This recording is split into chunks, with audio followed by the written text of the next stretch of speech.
Fellas, here we go. We might as well go down swinging. We're gonna go with the story, because the terror is right here in this room. No. Well, look at that. It was a movie that became a box office sensation and award season darling 20 years ago. Good Night and Good Luck told the story of Edward R. Murrow, and it was spearheaded by George Clooney himself. And now Clooney is reimagining the show and bringing it and himself to the Broadway stage. Joelle Garguilo got to sit down with Clooney.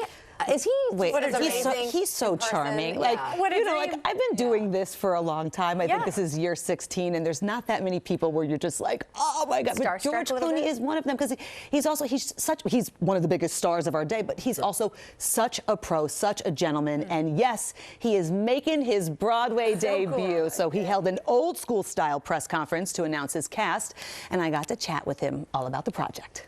Hello, hi everybody.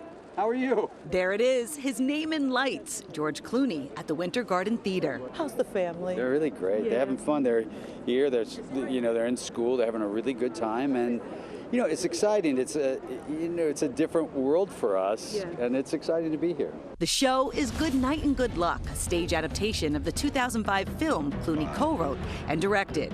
Though this time, he's stepping into the role of legendary journalist Edward R. Murrow. And what matters? Honesty, facts, integrity. A role that hits close to home. Truth. How much of you doing this is almost a love letter to your dad in some way? Well, it is. My father was an anchorman for 40 years, and he's still feisty.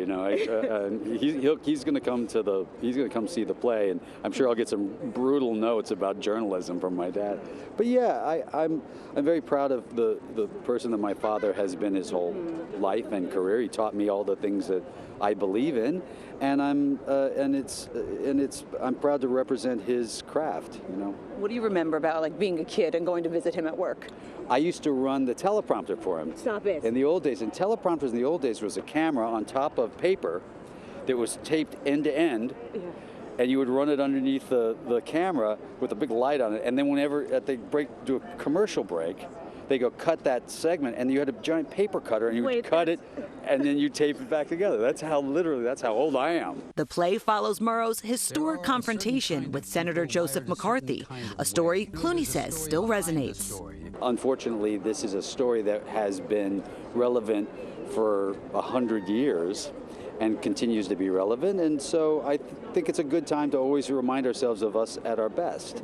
And he was pretty much us at our best, Murrow was. You know what, as I have gotten more mature, I will just say, instead of saying aging, but I really appreciate firsts, because I think they're so hard to come by as we get older. We, go on in our professions, but to experience a first like this, making your Broadway debut with a piece of work that means so much to you. Yeah. Can you just walk me through the wave of emotions? Well, it's fear. It's abject fear is what I'm the wave of emotion.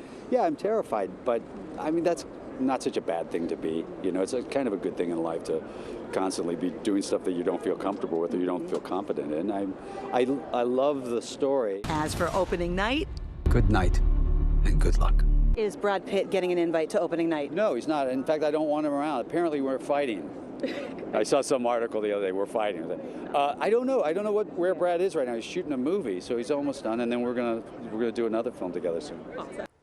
That's a scoop. Yeah, right. Good night and good luck. Listen, I mean, who hasn't practiced that line in front of I know, and it's and there is a very large cast, which he announced. I should mention, we've got Long Island native Alana Glazer and Clark Gregg also in the mix. I really appreciate any conversation with George Clooney. He's so thoughtful. He is so funny. We always talk about pranking too.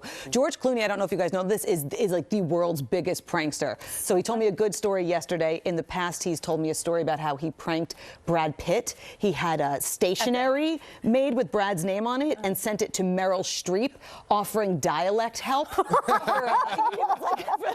To all people. Oh yeah. He goes. I worked with this dialect coach on Troy and sent cassette tapes, and he says nothing about it. Yeah. So and here's the thing. I should mention previews start March 12th. Okay. Shows are easier to get into and cheaper during that preview period. It opens officially in April. So get on it. And then you could see him at the stage door. So tell him we said hi. Listen.